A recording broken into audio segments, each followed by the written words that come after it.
अब यहाँ देखो नेक्स्ट एग्जाम्पल में consider the initial value problem y double dash plus Y F of S equation number 1। अब y 0 के ऊपर वैल्यू 0 है, y डैश 0 के ऊपर वैल्यू 0 है जब s 0 और 1 के बीच में है।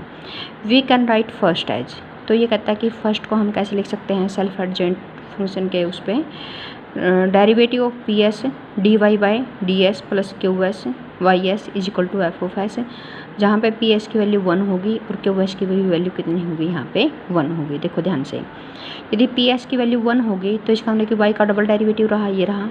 क्यू एस की वैल्यू 1 होगी तो यहाँ पे वाई एस आ गया और एफ एस की वैल्यू ये होगी। तो consider the homogeneous form of first, यदि हम फर्स्ट की होमोजीनियस यानी हम क्या करते हैं, देखो किसी भी डिफरेंशियल इक्वेशन का यदि हमें सॉल्यूशन फाइंड आउट करना है तो ऐसा करते हैं ना, देखो ध्यान से, लेफ्ट हैंड साइड को इक्वल टू 0 पुट कर देते हैं तो वहाँ से D square plus 1 is equal to 0 आ जाता है।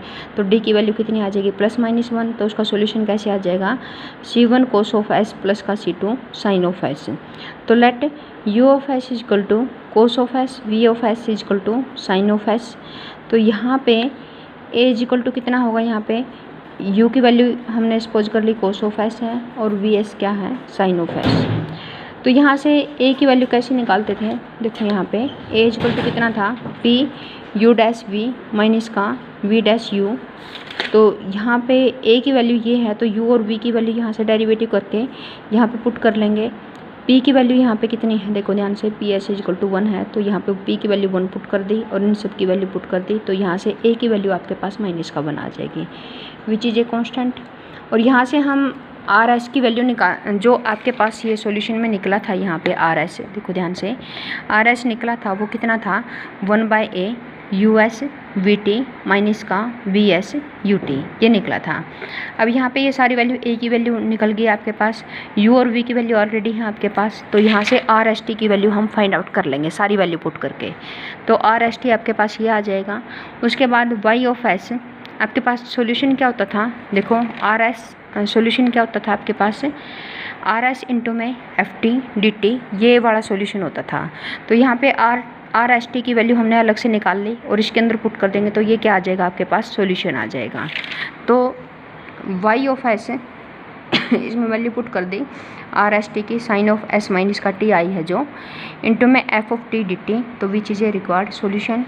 ये कहता कि जहाँ पे यदि आपके पास Y of A Y dash A are prescribed other than 0, ये कहता कि यदि इनकी वैल्यू 0 के अलावा कुछ और हो, जैसे कि यहाँ पे तो 0 थी, वाई ऑफ ए की भी वैल्यू 0 थी, वाई डैश ए की भी वैल्यू 0 थी।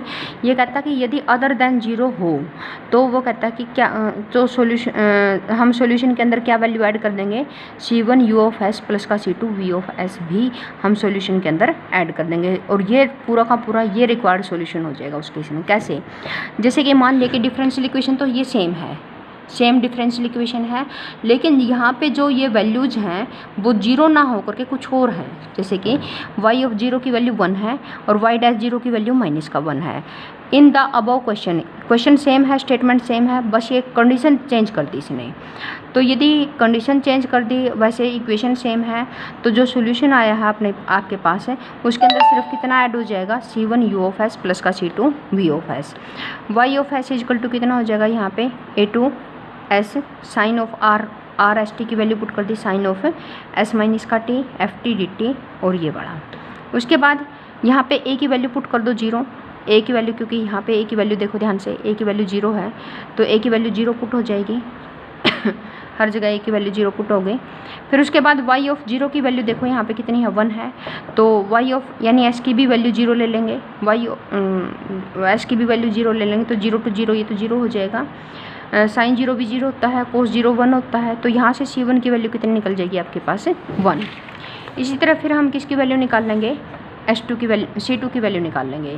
फिर हम क्या करेंगे, डेरिवेटिव कर देंगे, जो फंक्शन YS निकला है उसका डेरिवेटिव कर दोगे, डेरिवेटिव करेंगे, इसका डेरिवेटिव तो इस साइड आ जाएगा और इसके ऊपर डेरिवेटिव लग जाएगा। S इक्वल टू 0 पुट कर दोगे तो Y डैश 0 कितना है, माइनस का 1, ये वाली वैल्यू माइनस का 1 है।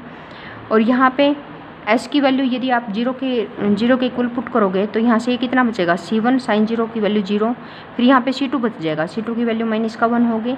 तो C1 की वैल्यू कितनी निकल के आ गई आपके पास, 1। और C2 की वैल्यू निकल के आ गई -1। C1 और C2 की वैल्यू आप कहाँ पे पुट करोगे, इसके अंदर पुट करोगे यहाँ पे। तो ये आपका क्या हो जाएगा, रिक्वायर्ड सॉल्यूशन हो जाएगा। उसके बाद एक क्वेश्चन और है, self एडजेंट boundary value problem.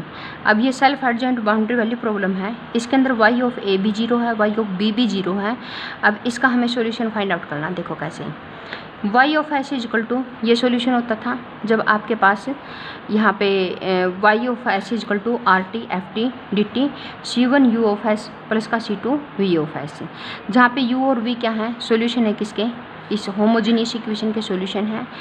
Putting second in third, अब हम सेकंड जो ये कंडीशंस हैं ये हम थर्ड के अंदर यूज करेंगे। तो y ऑफ a की वैल्यू 0 है, तो इसका मतलब कि y ऑफ a पुट करो यहाँ पे, तो C1 u of a plus का C2 v ऑफ a आ गया।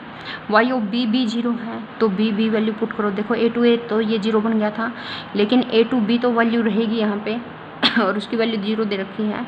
तो यहाँ पे C1 u of b plus C2 v of b, लेकिन ये जो एडिशन में है ये उधर 0 था तो ये उधर चला जाएगा, तो ये नेगेटिव में चला जाएगा। अब यहाँ से हमने ये एक इक्वेशन ये आ गई, एक इक्वेशन ये आ गई, ये इक्वल टू 0 है, जिसके राइट हैंड साइड में कुछ न कुछ वैल्यू है, यानी ये नॉन होमोजीनियस सिस्टम है। तो इसके लिए सबसे पहले हम d निकाल लेंगे। अब जो ये d निकलेगा उसको सपोज कर लेंगे कि वो 0 के इक्वल नहीं है। यदि वो 0 के इक्वल होगा तो वहाँ से हम C1 और C2 की यूनिक वैल्यू नहीं निकाल पाएंगे, या तो वहाँ से फिर निकलेंगे इन्फाइनिटली मैनी, या फिर निकलेगा नो सॉल्यूशन। तो देयरफॉर इसका डिटर्मिनेंट हम क्या लेट्स सपोज करेंगे कि नॉट इक्वल टू 0 है, ताकि हमारी C1 और C2 की पर्टिकुलर यूनिक वैल्यू निकल जाए। उसके बाद u a v, इसका डिटर्मिनेंट यदि नॉट इक्वल टू 0 है तो इसका मतलब कि इस डिटर्मिनेंट की वैल्यू ये हो गई, वहाँ से कर लेना this is not equal to 0। तो यहाँ से देखो ध्यान से, C1 की वैल्यू हम किस में निकाल लेंगे, C2 में निकाल लेंगे। तो C1 को C2 में निकालेंगे, C2 को पहले उधर ले जाओ, फिर u ऑफ a डिवाइड में चला जाएगा। तो इसका मतलब कि C1 की वैल्यू कितनी आ जाएगी वहाँ पे, माइनस का C2 v of a divide by u of a। तो ये जो C1 की वैल्यू आ गई वो हम किस में पुट कर देंगे, फिफ्थ के अंदर, एक में से वैल्यू निकाल के दूसरे में पुट करनी है बस, और कुछ नहीं। वहाँ से फिर हमारे पास C2 की वैल्यू आ जाएगी। C1 की वैल्यू ऑलरेडी आ चुकी है, C1 की वैल्यू ये वाली आ चुकी है C2 के अंदर। C2 की पर्टिकुलर वैल्यू आ गई, तो C2 की वैल्यू उठा करके वापस किस में पुट कर देंगे, C1 में। तो देयरफॉर ये C1 की वैल्यू आपके पास आ जाएगी। यहाँ से इससे ये कैंसिल हो जाएगा, तो v of a divided by d आ जाएगा, और इंटीग्रेशन ऑफ दिस C1 भी आ गया, C2 भी आ गया। ये उठा करके वापस किस में पुट कर देंगे, हम थर्ड इक्वेशन के अंदर पुट कर देंगे, जो स्टार्टिंग में हमने सॉल्यूशन लिया था C1 इंटू में u प्लस C2 इंटू में v। तो u इंटू में C1 की वैल्यू पुट कर देंगे, v इंटू में C2 की वैल्यू पुट कर देंगे, और इसको हल्का सा हम क्या करेंगे, फिर ये सोल्व करेंगे। यहाँ से सोल्व करने के बाद ये चीज़ आप आराम से समझ लेना, यदि ना समझ में आए तो मेरे से पूछ भी लेना। तो यहाँ पे कितने आ जाएगी, integration RT u of s v of a divided by d r b t minus का ये सब इंटू में f t पीछे चला जाएगा, कॉमन आ जाएगा इन सब में से dt, और इंटीग्रेशन इसमें से r b t और f t बाहर कॉमन आ जाएगा, तो ये आ जाएगा। उसके बाद यहाँ पे हम क्या पुट करेंगे, RT की वैल्यू पुट करेंगे। RT की वैल्यू कितनी होती है, 1/a। RT की वैल्यू पुट हो जाएगी 1/a u इंटू में v माइनस का u इंटू में v प्लस ये वाली चीज़ एज इट इज़ यहाँ पे, और इंटू में कितनी आ जाएगी 1/a, फिर से मतलब कि इसकी RT की वैल्यू यूज हो जाएगी यहाँ पे, और माइनस का u of a v of s divided by d, ये वाली वैल्यू एज इट इज़, और फिर RT की वैल्यू यहाँ पे भी RT की वैल्यू, यहाँ पे R की वैल्यू, यहाँ पे R की वैल्यू, तीनों जगह R की वैल्यू पुट कर लेना, और इंटू में ये FT DT आ जाएगा, प्लस में यहाँ पे ये फंक्शन एज इट इज़, यहाँ पे फिर R की वैल्यू पुट करनी है। कहने का मतलब क्या है, इसमें और इसमें क्या डिफरेंस है, बस जिसमें यहाँ पे जहाँ पे R लिख रखा कैपिटल R उसके अंदर हमने वैल्यू शिफ्ट करनी है R की वैल्यू 1/a वाली, तो सारी हर जगह वैल्यू 1/a वाली शिफ्ट हो जाएंगे। और उसके बाद इंटीग्रेशन 1/a d, और यहाँ पे ये कॉमन आ जाएगा, देखो यहाँ पे मल्टीपल होकर के यहाँ पे a और d है, यहाँ पे एलसीएम आ जाएगा सारा का सारा, और बाहर कॉमन ले लेंगे 1/ad, अंदर ये फंक्शन बचेगा और ये फंक्शन बचेगा, प्लस में ये बड़ा फंक्शन बचेगा, यहाँ पे इंटू में FT आ जाएगा। उसके बाद सेकंड वाला इंटीग्रेशन से भी क्या करेंगे, सेम चीज़, यानी इनका एलसीएम a और d आ करके वो बाहर कॉमन आ जाएगा, और अंदर फंक्शन ये बच जाएगा।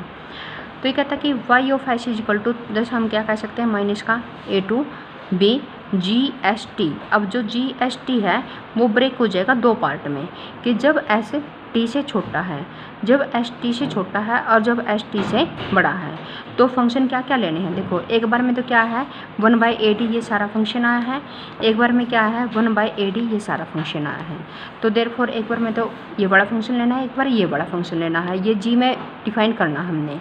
इनटू में दोनों की क्या था FT था ही, तो GST क्या होगा, दो ब्रांचेज में ब्रेक हो गया। तो इस टाइप से इस इंटीग्रेशन को हम पूरे इंटीग्रेशन को छोटे से इंटीग्रेशन में लिख सकते हैं, और ये क्या हो जाएगा आपके पास रिक्वायर्ड सॉल्यूशन। जैसे ये उसी टाइप से करना जैसे हम पीछे इंटीग्रल इक्वेशन में कर्नल में करते थे, ठीक है।